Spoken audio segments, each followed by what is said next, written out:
तो दोस्तों आरबीआई ने रिसेंटली एफडीज़ को लेके कुछ नई गाइडलाइंस निकाली है बैंकों के लिए।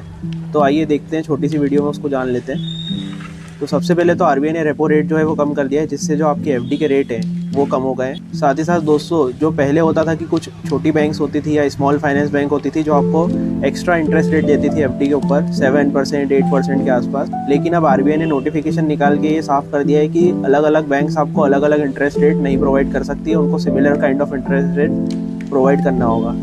साथ ही साथ दोस्तों, नई गाइडलाइंस के अंदर एक नया रूल ये भी निकल के आया है कि जो एफडी को ब्रेक करते हैं उसकी जो ब्रेकिंग पेनल्टी होती है वो पेनल्टी अप टू 1.5% के आसपास हो सकती है। इसका मतलब ये है कि अगर आपके बैंक में 1 लाख रुपए की एफडी है तो आपको उसको मेच्योरिटी से पहले तोड़ने पर 1,500 रुपये तक का आपको पेनल्टी लग सकता है।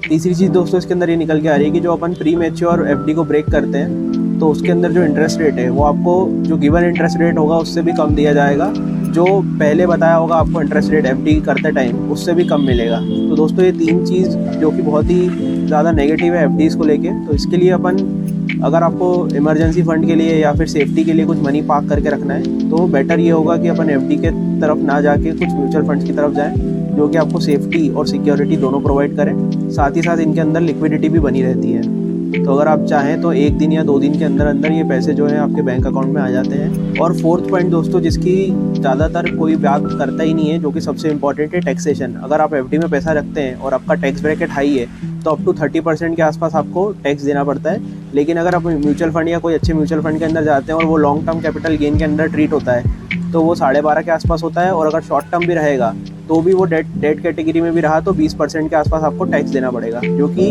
अगर आप एफडी में पैसा रखते हैं उससे काफ़ी ज़्यादा कम है। तो ये एडिशनल बेनिफिट जो आपको मिलता है वो भी आपको ध्यान में रखना होगा।